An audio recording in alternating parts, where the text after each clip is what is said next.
Yeah. You gotta. We're live right now, Neil. Okay.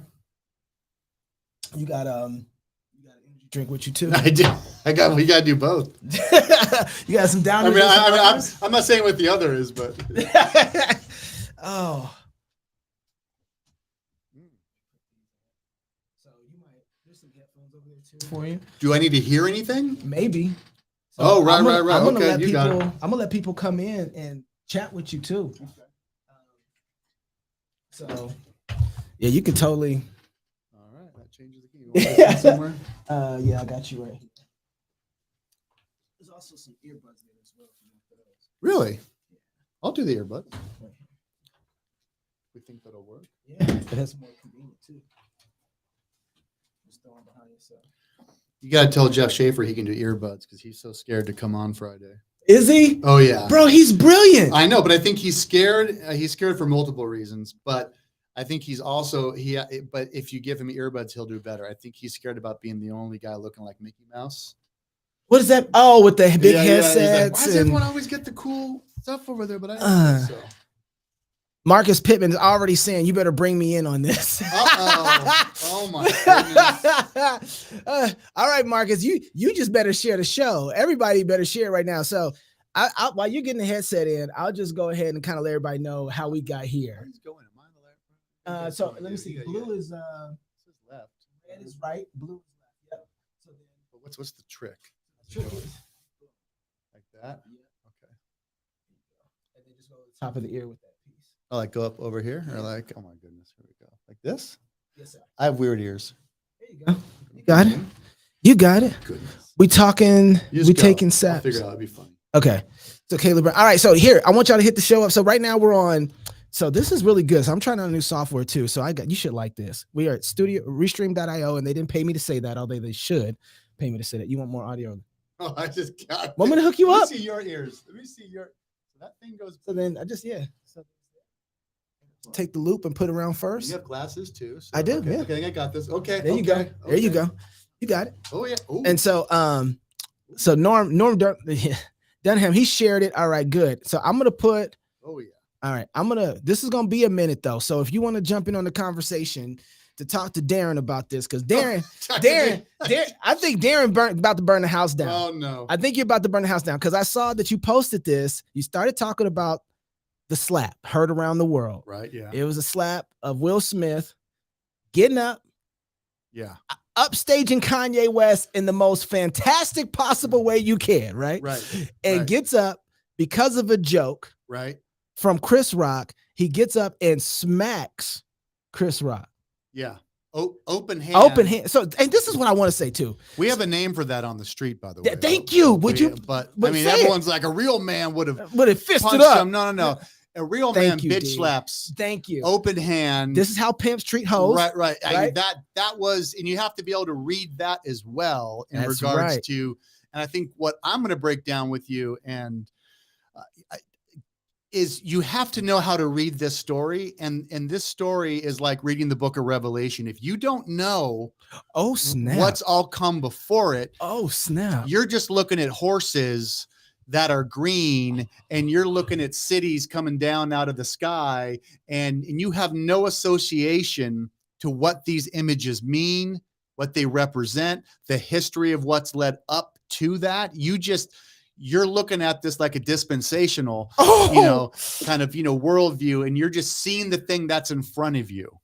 You're not reading the story. You're so lost on this, right? And so then it starts to look like what I'm seeing all right now, which is all my conservative brothers and sisters are saying this was staged. You got Benny Johnson. If you believe this was actually real, then you're an idiot. Right. Like look at Chris Rock. He's leaning in, and these Hollywood types know how to do this open hand stunt coordinated. Like they're literally reading it like they read the book of Revelation. Oh, this is fascinating. Okay. Because they're reading what they think they see. But yeah, right. They're imposing a different reality onto the situation that's not there. Right. Because that's not what is happening. I would argue. Okay, hold on. Wait. No, you go. Wait. Hold on. All right. I don't know what's about to happen right now, but you better share the show. Darren already right now has a fantastic podcast. All my friends are heretics on the Fight Laugh Feast Network. Yes. That right now, that conversation with Doug is a scandal, bro. I know. That conversation is a scandal. So I already put the link inside. If you're on Facebook, I think you can do it on, I think a few places can get it. If you want to jump in and be a part of the conversation. I know Marcus, you want to jump in. Marcus is ready. So Marcus is already ready. Darren, we got you. So if you want to ask a question, engage the topic the way that Darren's going to engage it, because I haven't heard so far. I was on Jason Whitlock's show. So I don't even think that I was on that level that you right now. Yeah. Okay. So the floor is yours. Wow. Well, when I saw it, and again, this is going to become our JFK, by the way. Explain. This is going to be the JFK assassination. Was it one shooter? Was it multiple shooters? Except even quicker, because we have all the footage. And so all the conspiracy theories are already all over the internet on, was this staged? Was it not? Right. And then much like JFK, did some lone psycho take him out, or was this all because of his relationship with the mob or Cuba or Bay of Pigs, or did he deserve it? And then it goes and this is what's happening already with Will Smith slapping Chris Rock, right? Because now the issue is not, let's just stop for a moment. This is how I want to approach this. What did we see? Forget if it was staged. Let's just forget that for a moment. Okay. Because if it was, then what I'm about to present, I think, makes it worse. Okay. What we saw live was another man assault. Was a man assault another man. Right. He walked up and he assaulted him. Yep. On live TV.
They needed ratings, right? Well, they did it in such a way where the entire room is either in on it or they're not. And so what everyone witnessed was an assault, and nobody did anything about it. And then they gave him an award at the end. So if it's fake, you have to understand all of Hollywood just watched an assault on an innocent man. So you got Denzel, right? You got Tyler Perry, right? And you have Bradley Cooper, right? Who at the break. So you got Denzel standing in between Chris Rock, right? Because this is staged, right? Trying to keep between him and Will, right? And then you got Tyler Perry pulling him off to the side, right? Saying, "Hey, man, like, you know, calm down, let's get through this." Right. Then you even have Diddy, who gets up there afterwards, is like, "Hey, you know, let's go handle this over there, like we do at the barbecue." Right. So it didn't feel right. So the fact that people are already like drawing this hard line of that this was fake. Okay. That this was staged, that people will do anything for ratings. And like, it actually still tells me that we live in a world where people still don't know how to read any narrative whatsoever. And they're just as stupid now on social media. Okay. Which means now that tells me you probably can't even read the story with Ukraine and Russia. That's exactly what I was about to go. If you can't read this story, right, then, and the implications of it, right? See, everyone's focused on what happened per se. Well, what happened was an assault, staged or not. It was an assault, and it was made to look like one. So you don't get to say, and by the way, Don't we have a case right now with a fake staged assault? Juicy Smollett? How did that work out, right? So if that's the case, then you have another scenario where the world has been lied to in regards to a crime and then forced to react that way. But Hollywood, my post this morning, first and foremost, was about this was the final moment for Hollywood. They sat there and watched an assault and they were fine with it. No one jumped up to help. No one did anything. No security camera. I mean, thank you for doing it at commercial break. Because had that been a rape, I'm glad they'd wait to commercial break to maybe confront somebody. So let me push back a little bit. Since they didn't know it was, this is why I think it's kind of, they didn't know it was going to happen. This happened faster than they could react to it.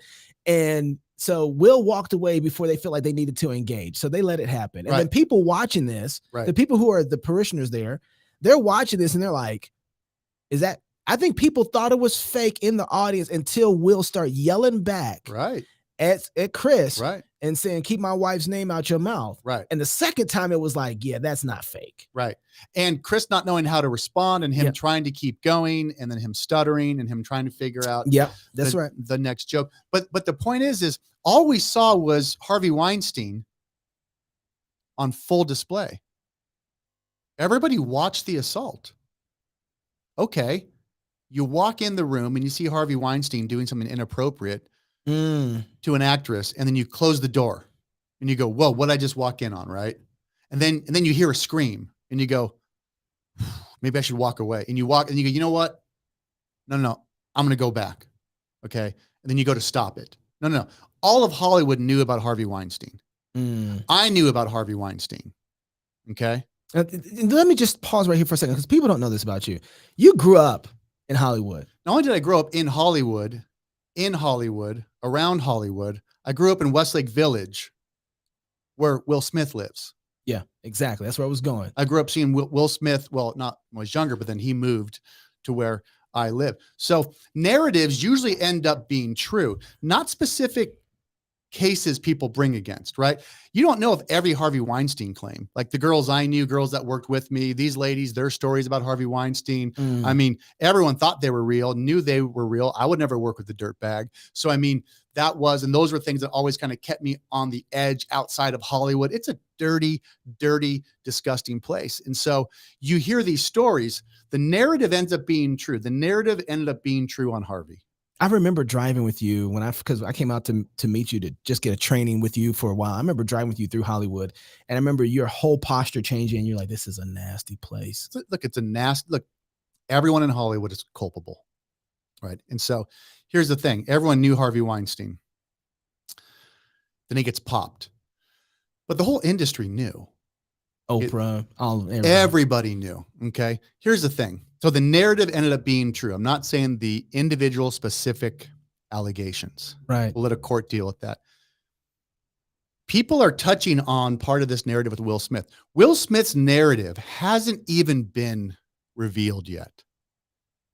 Will Smith has one of the most insane narratives, grotesque narratives, wild. You can't believe the narratives on Will Smith. So he will get popped, right? Now, people are touching on Jada and the infidelity, and is this an open marriage and that stuff? Look, entanglement. Yeah, that stuff, and they've been open about that. So however they wanted to define it, Jared wrote a piece on it today. Great piece. I would say just go read Jared Longshore's piece. Go read Jared Longshore on that aspect of it. But that is nothing compared to the narrative we all know about Will Smith. And it will, unless the culture shifts, and then by the time he gets popped, they actually celebrate him for the things he loves to do and with who. Okay. Then we'll see. We'll see what happens to that narrative. My point in bringing that up is because what we saw there was not a man defending his wife. I do not believe that. I mean, maybe on the surface. Maybe surface. Maybe surface. Okay. Yeah. But, and again, and his actions may not take away, or support what he did. But my point being is, for this to all somehow get wrapped around marriage, open marriage, fidelity, protecting your wife, what do you do? Assault, what do you have the right to do? All that stuff. And then reading this narrative, open hand slap. What was that relationship? Right. What's going on there? Why is Jada not even sitting next to him? That's just how they set up the seating. Right. Exactly. I mean, it's just, all of this, you have to look at it and go, this is the absolute final culmination. This is the eschaton of Hollywood, that they would even let him. Back to your observation. Okay. It happens fast. What do? Weinstein's with the girl in the hotel room. What do you do?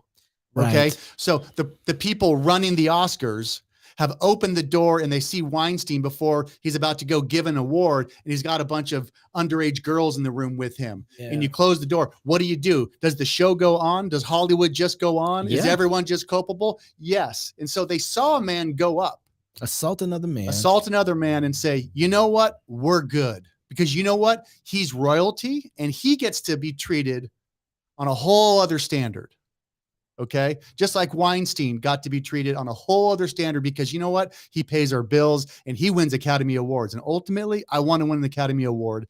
And for 20 years, you couldn't win an Academy Award unless Harvey was campaigning for you. So what we saw was the absolute end of all things for Hollywood.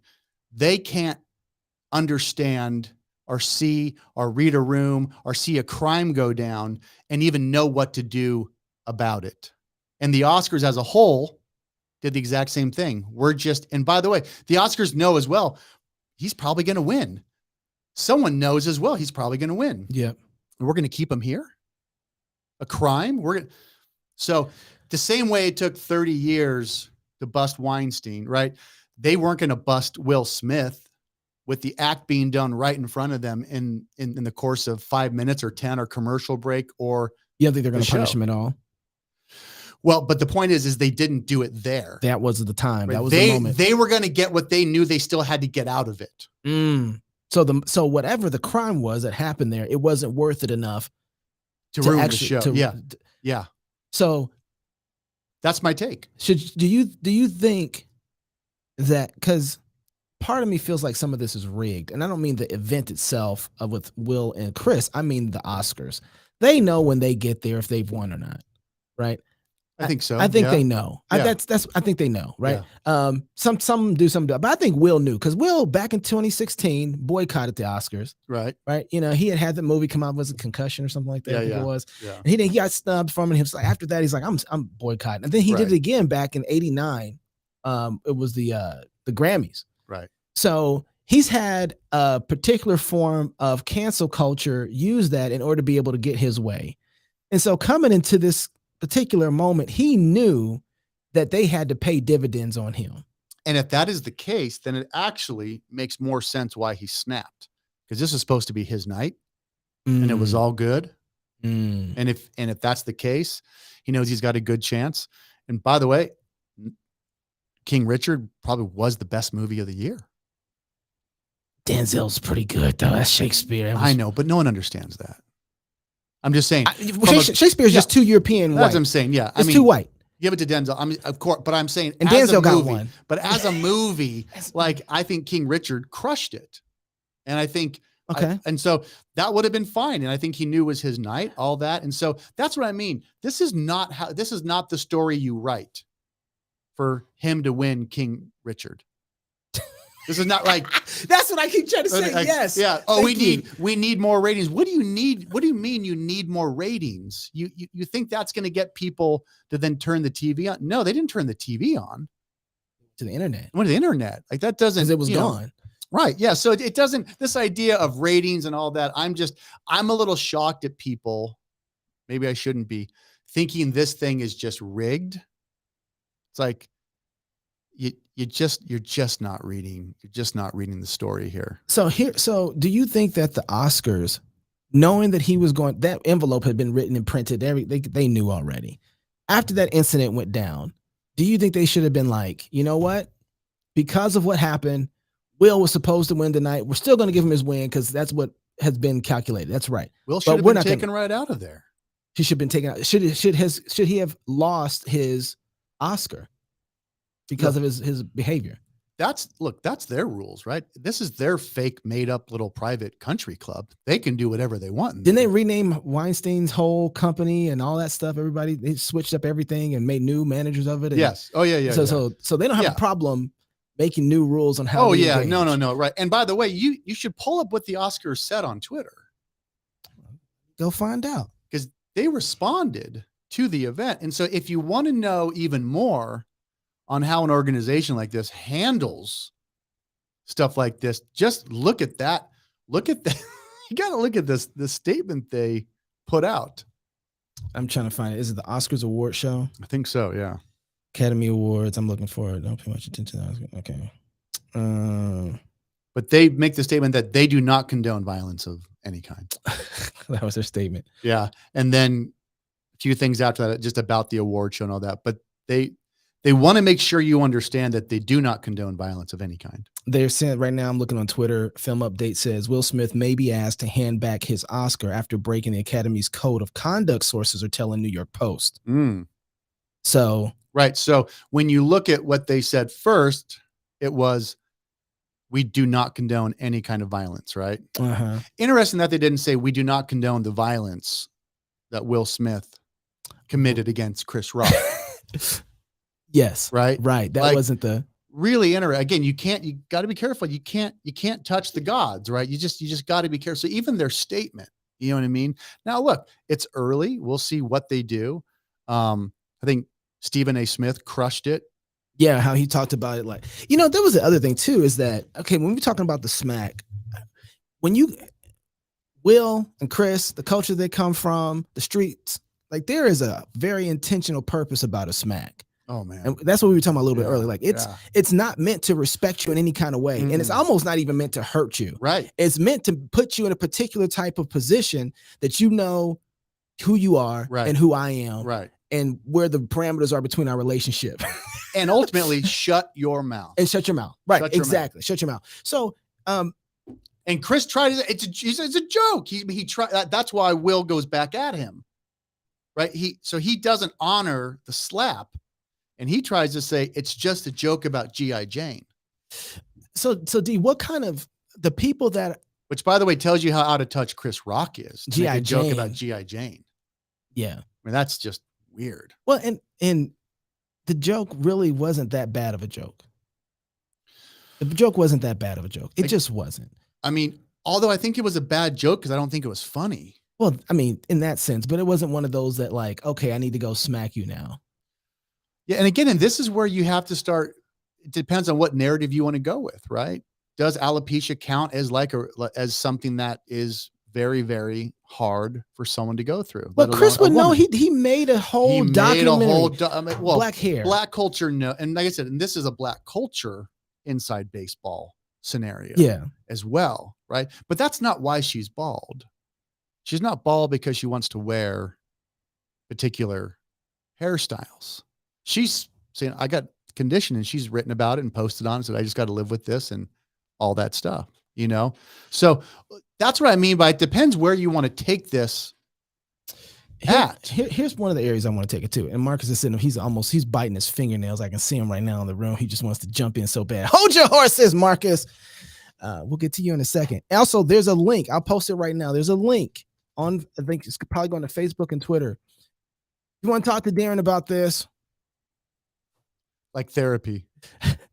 You want to ask him a question about this? If you need to talk to Darren this morning about the Oscars, I'm here for you. Did the Oscars bother you? Are you asking me Are you that? Not comforted by the decision that they made? I didn't know it was on. Talk to Darren Dunn. I didn't even know it was on. Darren can help you. I was watching American Idol.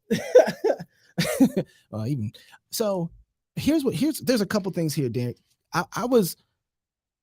There are Christians inside of the film industry who want a seat at that table.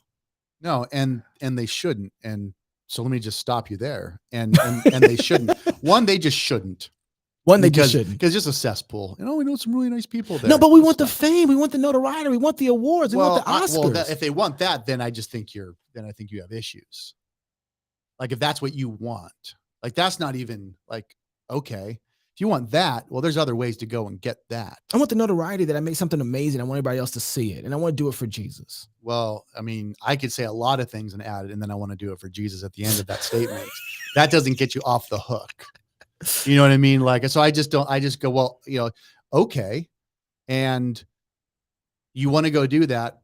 Fine, go do that. But now that scenario is, but you can only do that by doing it in this private 50-acre ranch where you get to film or make or write all these projects. Now, but in the ranch, just so you know, they're all occupied by strip clubs, drug addicts, bunch of bondage clubs. Let's just pick the worst.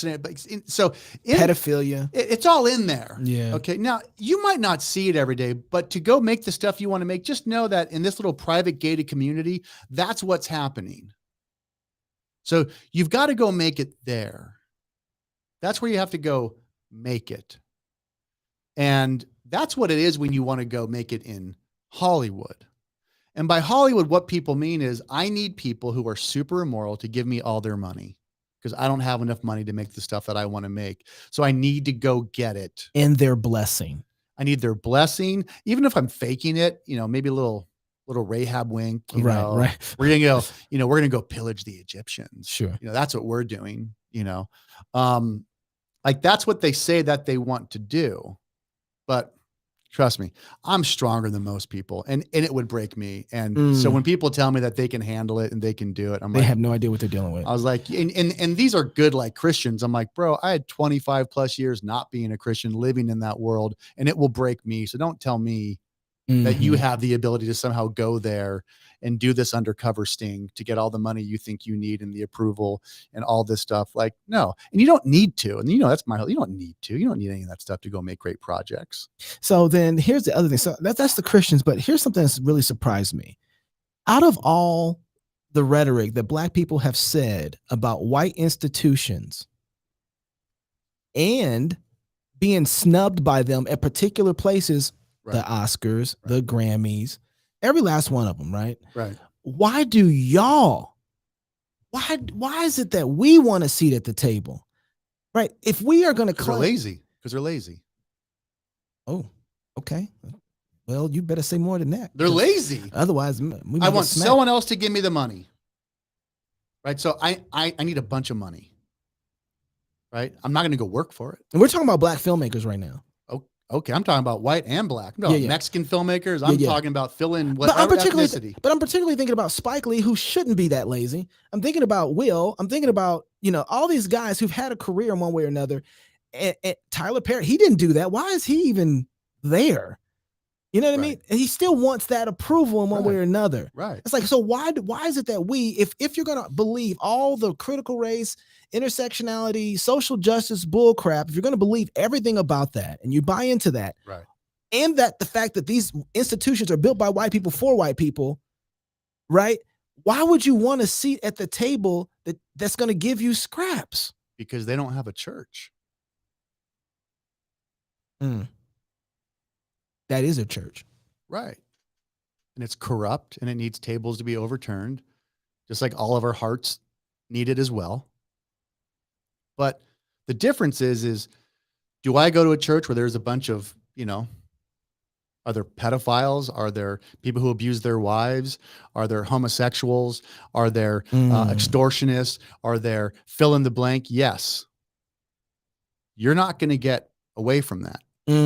What you're looking to always get away from is either the hypocrisy in regards to what it is you believe about those things, or do you belong to something that is constantly doing housekeeping, right? So if you believe there are things that are wrong, are you somewhere where you believe those things are dealt with? Are they counseled through? Not just giving awards and then act like nothing happened. Right. We gave an award to someone who just 30 minutes earlier, or whatever it was, assaulted somebody. We're still going to give them an award. I mean, these people need Jesus. I mean, this is like, You know, this is what do you say? Like one of those moments, Hollywood's come to Jesus moment. Like this is it, right? And they're all there, and I guarantee you, people's hearts were changed that night. I guarantee you, people were like, "Oh wow," they went home because they know they did nothing. You think they have that much that much of a conscience about the situation? Yeah, I mean, I think there were people there. Yeah, and this is my thing. This isn't like, oh, there's no good people in Hollywood. There's lots of people there who are just, you know, and I get it. There's a blue collar aspect to it. You know, there's grips and electricians who don't think in terms of how we're describing Hollywood right now, and they live out in the valley or Riverside, and they drive in to do their job, and they're running cables all day long, and they're doing stuff like that. And the craft service person is doing their thing, and they're like, I get there's a whole, the 90% of what the industry has nothing to do with the worldview per se. But that top 10% knows exactly what they're doing, know how culpable they are, know what they are, that they're a part of, what they're endorsing. And ultimately, that is their church, that is their God, and they're more concerned how they come across to them. And so I think that's where we're at. All right, Marcus, I don't know what you're doing right now, but you just popped up. So you've entered the conversation. Give me audio test here. Hey, I'm here. Hello. All right. So Marcus is running like 9 cameras over wherever he's at, and he's like, he's got a live cam somewhere, like in Hollywood, like cutting to people. It just becomes his show all of a sudden. Yeah, man. I watched that last night. We were behind, so I was just kind of on Twitter, and everything was blowing up. I was like, man, we got to fast forward. We got to get to that. But you know, one thing that's not being mentioned here, I think, is the fact that what you had was a comedian who told a joke and he was punished for it instantly. So you still have this sort of like destruction of comedy, even whether you like the joke or not, or you think you shouldn't talk about someone's wife or not. Like we're still creating this sort of cancel culture. That's I mean, look on Twitter at all the people going after Chris Rock over this joke. No, are you serious? Oh, yeah. Yes. And to Marcus's point, this is what I mean by this is the end. It's fully the cancel culture. He's bringing up a great point. This was just the fine. Let's just get everything into one night that we've been dealing with. It's over. Like let's just this is the, you know, people should forget the slap that was heard around the world. This is the last joke ever told. That's exactly right. That's exactly right. It's funny. This is the last your mama joke ever told. You know, it's funny you say it because I was thinking about that. I went on, I said it earlier, I went on Jason Whitlock's show, Fearless, and talked a little bit about the cancel culture. But one of the things that Jason says on his show, and I think is pretty profound, he said there's a few people in the culture who've had the license to speak to us. Those have been pastors, comedians, and journalists. They have been licensed to tell us the truth, right?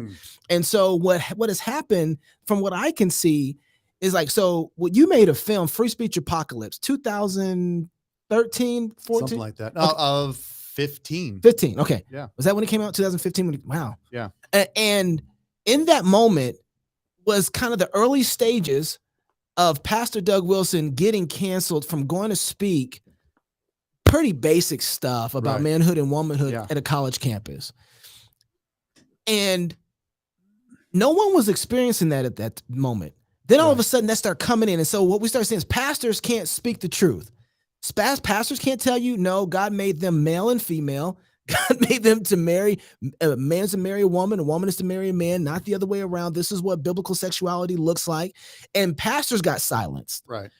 Then you have in here journalists, right? They started getting what they couldn't write about, how they started to write. You could almost put the comedians first, because I think the journalists happened really in 2020. Right. With Trump and everything. Right. So 2016 with Trump. Right. But prior to that, remember, you had Jerry Seinfeld saying, I will never go to another college campus ever again. Yeah. Right. He was already, they were already saying we're not going. Well, and then you have Dave Chappelle. Not Dave Chappelle. I'm sorry. Kevin Hart. Right. Who loses his, so you might be right. You might be right. He loses his opportunity to host the Oscars because of something he said on Twitter. Right. From years ago. Right. Right. About homosexuality. Right. And so have pastors. Go ahead. So I'll let you go in just a second, Mark. So you have pastors shut down, can't speak, comedians shut down that can't speak, and then journalists in 2020. Right. And what you saw with Will Smith was telling them you guys are no longer the cultural watchmen to tell us how to look at the situation anymore. You can't tell the truth about the situation, which is basically ultimately trying to destroy objectivity and reality. That's what makes something funny, the reality of it, right? Right. And so I think you're right, Marcus. I think you guys are right. What we saw was comedy finally getting cancel culture that said you are no longer prophets of the culture. Right. You don't get to speak anymore. Go ahead, Marcus. Yeah, well, I was just saying, like, you're absolutely right. It was those two things, but we as a church also forget the importance of comedy in our culture. Like, we just don't get it. But if you look at like Lorne Michaels, for example, one guy, and he's brought up pretty much every major comedian that's turned actor, director in the past 50 years, right? So you have this massive influence on our culture where pretty much all of Hollywood can be traced back somehow within 1 or 2 degrees of one man, Lorne Michaels, all through Saturday Night Live.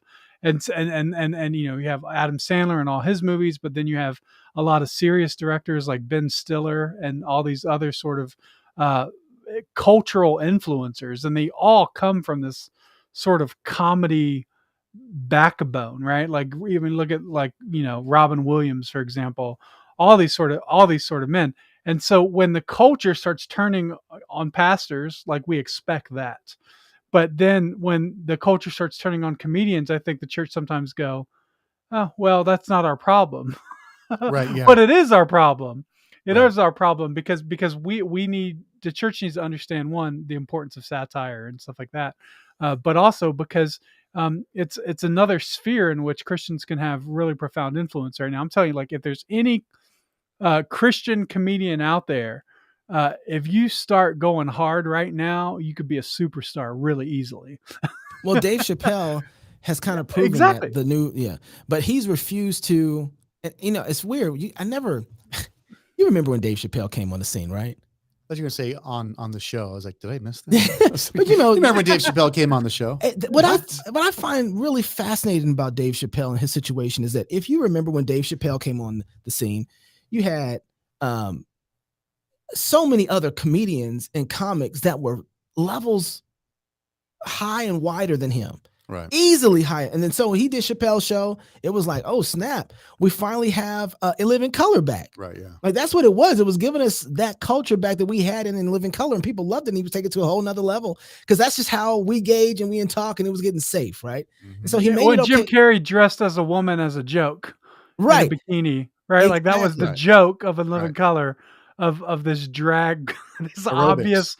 obvious man. Yeah, it's an obvious man dressed as a woman doing these athletic things. Like, that was the joke. And now that's like, you can't make that joke anymore. So when he came on the scene and started being the guy that was like the GOAT, it was like, Dave Chappelle is the GOAT. Yeah. I remember when that kind of happened. I remember, like, right. How does this guy, compared to all these other comedians, become the GOAT at the end of the day? You know, well, I think those comedians also knew that he actually really was fearless. Right. Because I think you get GOAT status from other people. The public doesn't get to nominate the GOAT. The GOAT is always nominated by internal category, huh? Absolutely. That's who gets to say GOAT when you're the band's band. No, that's the band. No.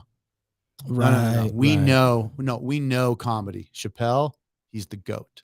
Right. Mm-hmm. Now he had the experience and the timeline of what he did and the stuff he had kicked against and walking away from the show. I think the time $40 or $50 million was just insanity, right? Yep. Goes to Africa, starts smoking weed, then comes back, cuts it down, starts doing his own stuff again, starts hitting these one-offs out of nowhere, culture changes, internet, who is he? I mean, he wrote some really interesting, it's almost like Key and Peele, how they somehow got out at the right time. Like, you couldn't even do Key and Peele today. Nope. Crazy. I mean, we just watched like the 20 minutes, like the top most favorite skits on YouTube. I was like, you couldn't do a lot of those. I mean, I was like, whoa, like, and that wasn't that long ago. What do you think? Dan, I'll ask you this. So I'm just getting alerts right now, so everybody knows my phone is blowing up. We got questions coming in here too. Do we have some questions? Yeah.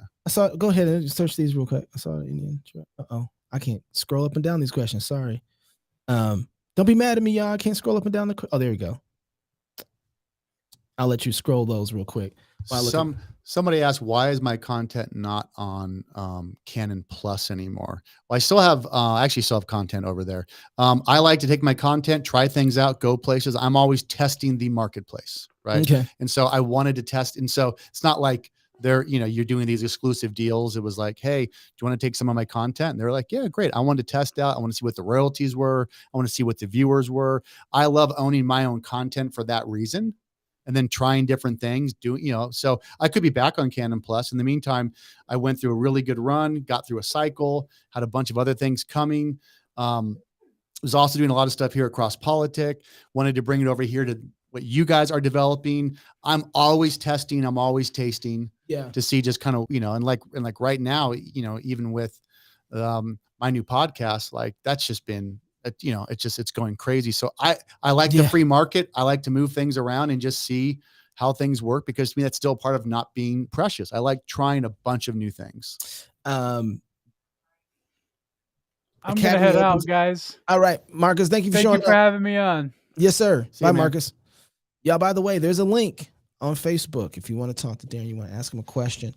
I'll open the questions up to whatever somebody wants to ask Darren. Dang, that's cool. That's dangerous, Darren. Academy officially opens up a formal review of Will Smith's rock incident. It seems like they have opened up some sort of investigation group that is going to see whether or not he is going to keep his Oscar. Right. So again, so the issue here is the idol.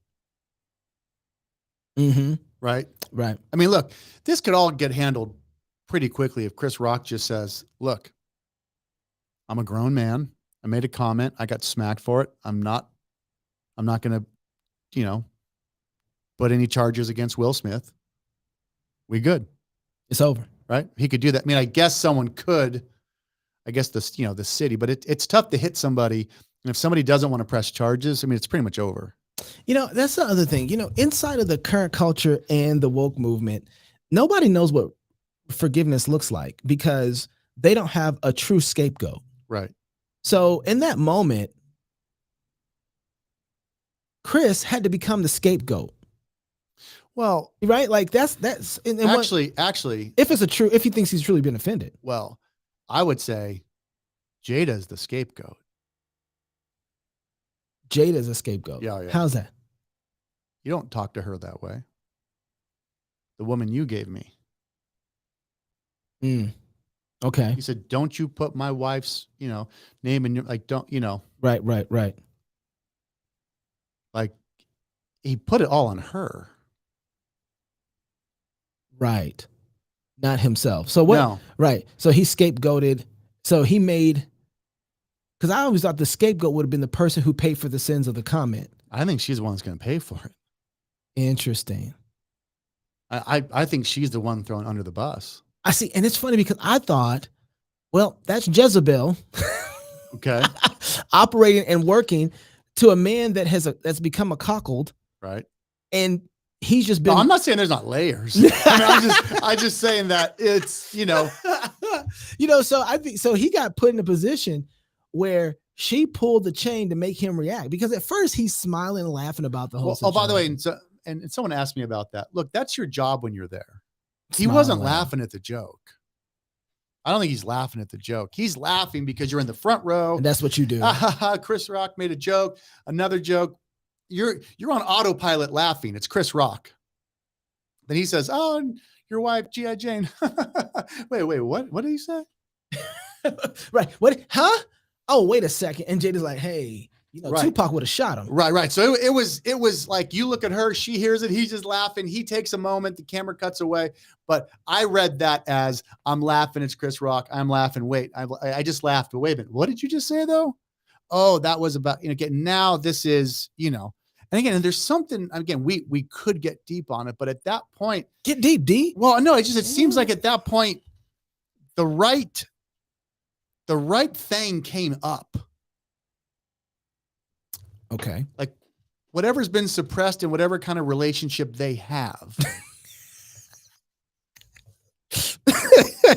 The right thing came up. Just at the wrong place and the wrong timing. But if you don't know, if you're not dealing with the right stuff all the time.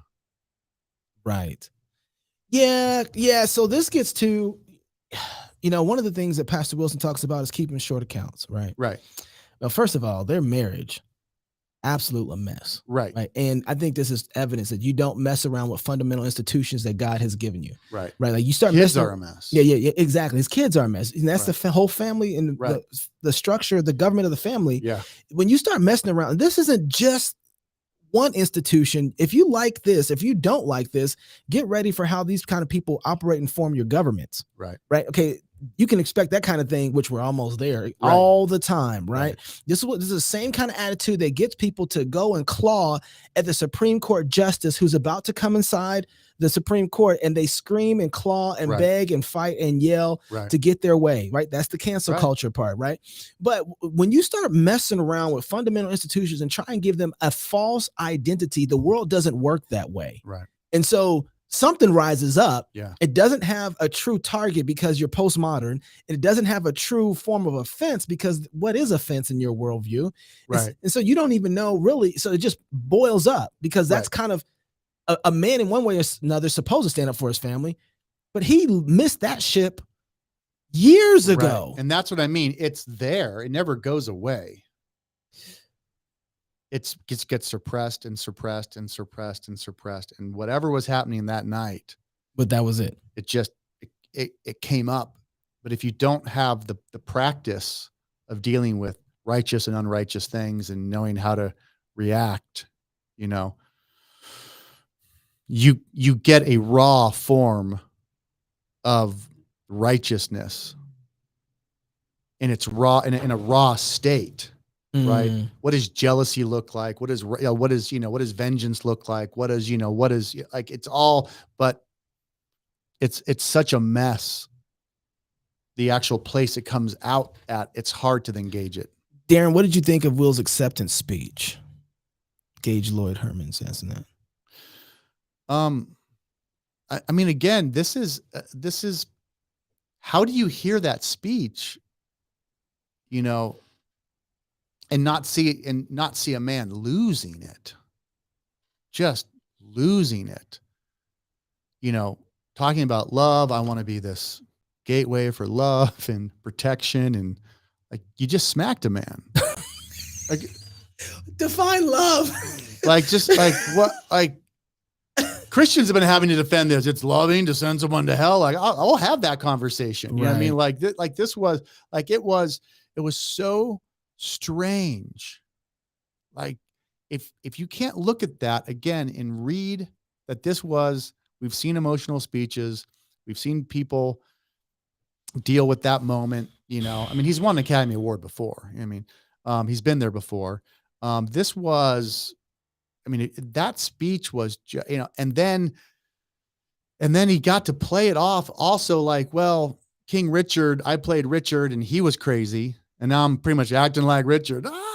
Yeah. Like, well, love makes a man do crazy things. Yeah, Darren. exactly. You know what I mean? Like, yeah, that's the problem. Love does make men do crazy things. That's the problem. That's not the answer. Right. And so then he's basically having to look at the Williams family, the Williams sister. It's like there's something different about what I think the Williams sisters' father did for them than what I think Will Smith did last night. Well, make distinctions. They don't have any. Well, but that's my point, right? Like, and this is where tribalism becomes a problem, because this whole scenario is only going to be communicated and debated through a form of tribalism. Well, you ain't black, you can't talk about it. Okay. Yeah. Well, you're conservative. Well, you're a Democrat. Well, you're seeing it through these eyes, and you're just going to go, and then it's like, this is so easy to read, and people should be able to have a very sober take on this.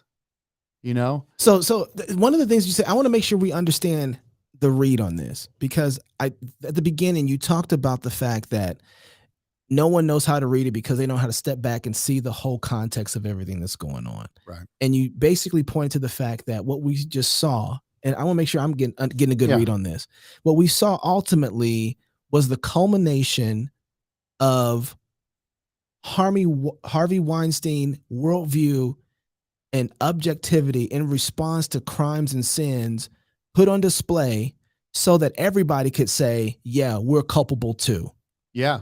Is that a fair assessment of everything? Yeah, I think it's better than I would have done it. Yeah. I mean, I think that's what we saw. I mean, we saw the fruit of all that. And I think it left everybody with just a sick stomach. Like, people really didn't like it. Like, they really, I think overall, I think everybody was like, wait a second. If it was a joke, it's funny. Right. But if that's real, right, that's assault. But you're saying, look, it was an assault either way because Chris wasn't in on it. Yeah, I don't think he was. And then again, and if they were in on it together, then I think they both committed a crime. Right, because you're saying that's a really good point. If Juicy Smollett, that's a really good point. Then I think they committed a crime because what they're doing right now is they're forcing people then to work through an ethical dilemma. Right, and that's you do not want to do that to people. That's torture. That's a sin. Work that out a little bit because that's profound. That's really profound.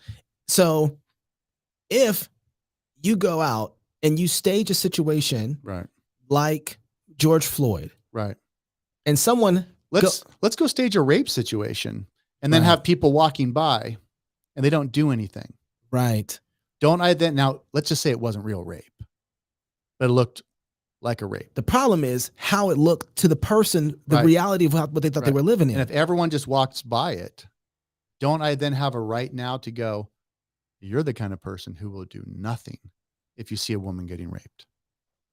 Right. That's what you get to say now, right? You're like, wait, what? Now, thankfully, it wasn't real.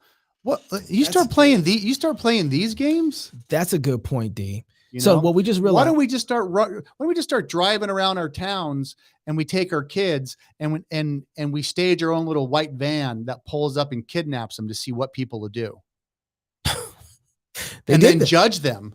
We used to do that with the reality show. We actually did that. I remember that. Yeah. I remember we that. actually did that. I remember that. And so that's what I mean. Like, if it's fake, it's worse. And so everyone's like, this is fake. This is staged. Hollywood needs more. If your response is you think you're so cool because you think this is fake and you're like, ha ha ha. You're the kind of person who would have sat there and let another man be assaulted and not done anything about it. Yeah. So what we saw has way more to do with the kind of people we are. I think so. I mean, I think that's, and again, the deep layers of all this is, and God used Hollywood to show us who we are. Oh, no, you didn't put a Nathan. No, you didn't pull a Nathan.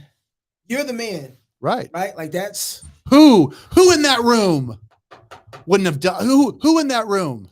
Okay. At least you got to at least give Denzel and Tyler Perry and Cooper, Bradley Cooper, some respect in that sense. Sure. Right. But not in the moment. They didn't do it in the moment because they didn't know. No, right. Yeah. So because what they saw. Because then you're right, D, because then it would have been like, if you saw Denzel run up, no, it's fake. Right. It better be. Right. Yeah. It better be. Right. Because I ain't gonna lie, it happened while I'm sitting here. And by the way, brother, you need to leave right now. And I'm taking you outside right now. We need to go outside. We're the cuckolds. Right. Right. Like we're the ones watching the situation and saying it's okay. Right. Oh, it's fake. That's so fake. They're actors. Yeah. They know how to do this stuff. It's a stunt move. I liked this conversation until it hit there. Yeah. Well, I mean, that's what hit me. All the stuff I post is, everyone always asks, I have clients call, it sounds like you're attacking this department at our company. I'm like, I'm always attacking myself on my posts, like even that post last night, this morning, whenever I did, it was more about like, like this is over. I want to remind myself this is over. Don't ever flirt with it. As you're talking, I'm thinking through that kind of thinking is making me flip through the past 2 years. Because in the past 2 years, we've been the kind of people that have allowed the most egregious type of assaults on humanity. Right. Yeah. From our government. Right.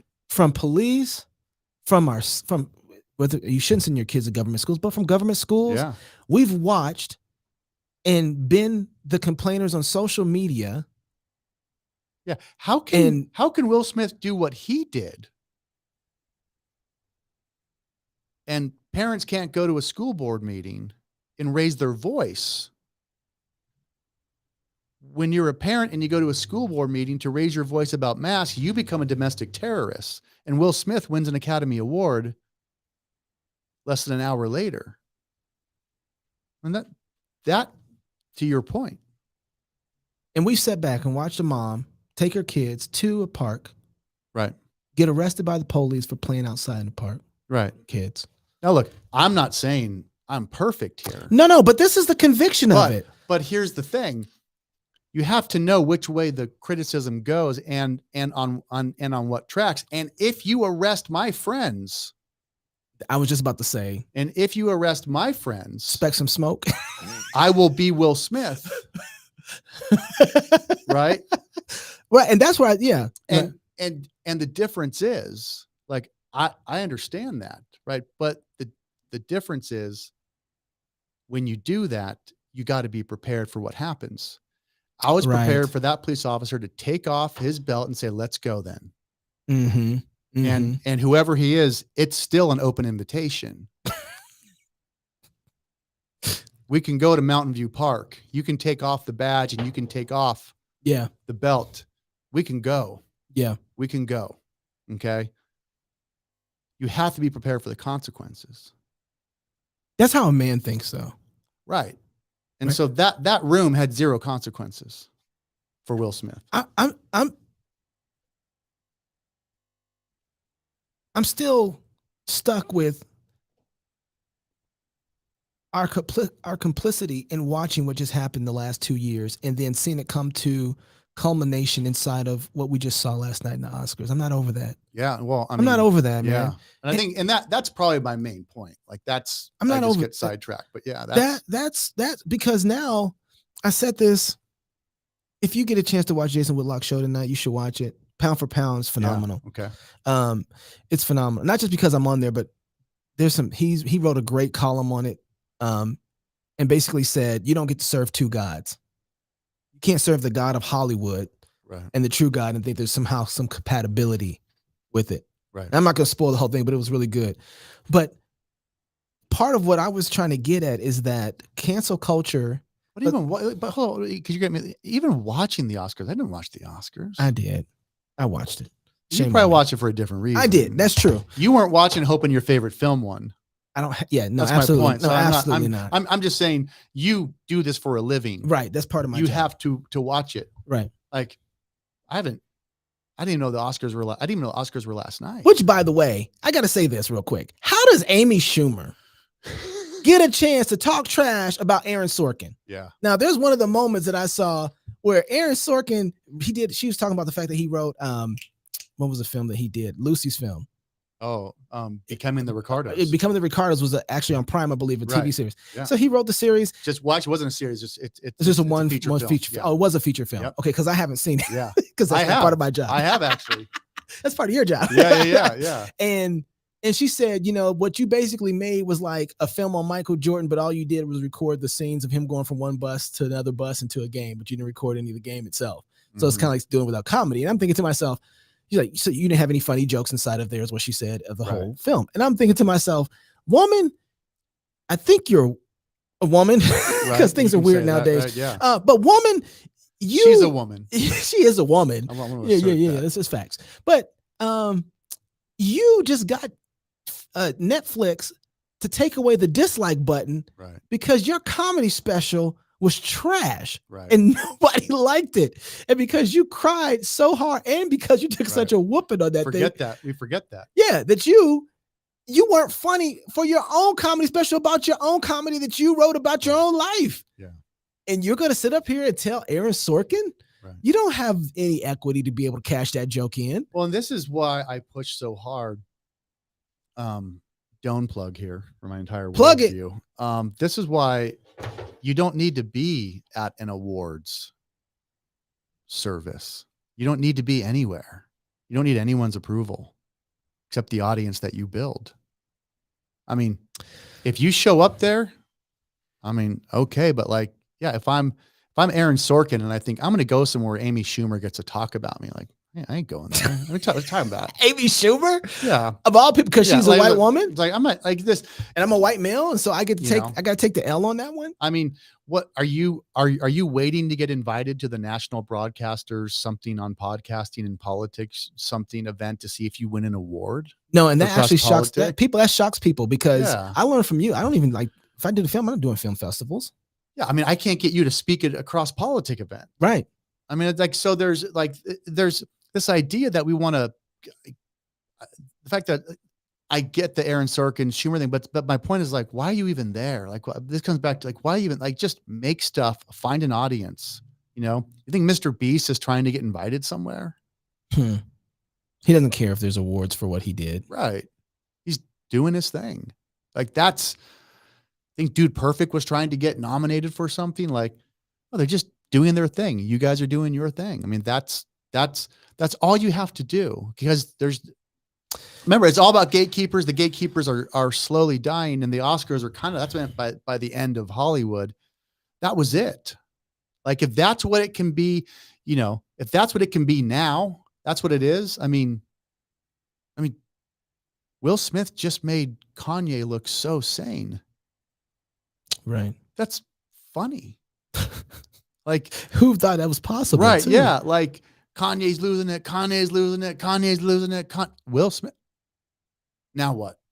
Like, it's the end. It imploded, and God said, well, you guys all like to watch movies to learn how to live your life and define what heroes look like and villains look like or don't look like, you know? And so to me, if you were watching because you're into it, like if you're that person who's like, I love Breaking Bad. Like if you're that person and you're into it, like God just ended that scene. Like, here you go. Because you clearly don't know good guys from bad guys. So I'm going to give you the perfect ending at a place where we recognize. And because you can't recognize, I'm going to give you a scenario to confuse you even more. So Nathan the Prophet moment. We've gone long enough, but I gotta say, part one of All My Friends Are Heretics with Yes. Doug Wilson. If you don't, after you get done with this, just go listen and download it. Thousands, at least 20,000 or more people have downloaded the podcast. It's phenomenal. I haven't heard anything that represents the scandal of the gospel so well. Yeah. I mean, it really does. The scandal of it's so comfortable for us to get inside of this moment where we think that we're polished and we're clean. We misunderstand the scandal of the gospel. And so the way that we look at others, like God can't save them, it hits. That's another Nathan moment. That's another Nathan moment that you and Doug had right there. And I've heard it. So I've had a chance to hear the story and know about it for years. And still it brings me to tears. I've had people hit me up and said, I was the source in the Vice article. Oh, snap. And I think I got to rethink some things. Oh, snap. Reprint that, Vice. I mean, gnarly. This thing is gnarly. You know? And this is only part one. And here's the problem I have. Some people are waiting for me for a call right now. I'm gonna tell them I'm finishing up live. To call in, or you actually phone call? A phone call. I'm late. Your business. I'm late, but I have to say this. The gospel hit different when you have to look at somebody else's sins like that. Mm-hmm. Oh, it's right. Like I said, it's a gnarly 3.5 hours. And I don't think, and this is just me because the first part was so good. I don't know if you can top it. And you know what? I'm not going to try to top it. Can you though? Is there anything else? Well, I mean, I think the next batch that's coming out is, you know, there's only one issue I didn't address in part one, which was explain to me how you're not a cult leader. Now it gets touched on throughout everything, but the straight ahead, like I said, is, and then like I said, and then it's an ongoing series, and the people that have lined up now to be on my new podcast, it's crazy. Now the people that are lining up, people I've wanted to get to, people I've wanted to talk to in a way that I would talk to them. Lord willing, it's going to be a really amazing, season. And right now it's right here on the Fight Laugh Feast Network. Go download the Fight Laugh Feast app. Listen to that show. All My Friends Are Heretics with Pastor Wilson is only part 1. There's 2 more parts coming, right? At least, yeah. I mean, yes. Okay. All right. I know. And then you have a regular podcast on the network too. That Stonecast. Yep. That's out there as well, but yeah, I think people are really, going to be blown away by what's continuing to come with Doug Wilson, and then the other guests that are coming, and how I think I can engage with them will be really fresh and enjoyable for people. Real close having James White on. I have an angle that I want to talk to James White on that I think people will find really enjoyable. James White's a heretic? Okay, we can't talk about that because they're texting me right now saying I gotta go. All right. Appreciate y'all. Thanks for tuning in. We'll holler at y'all later.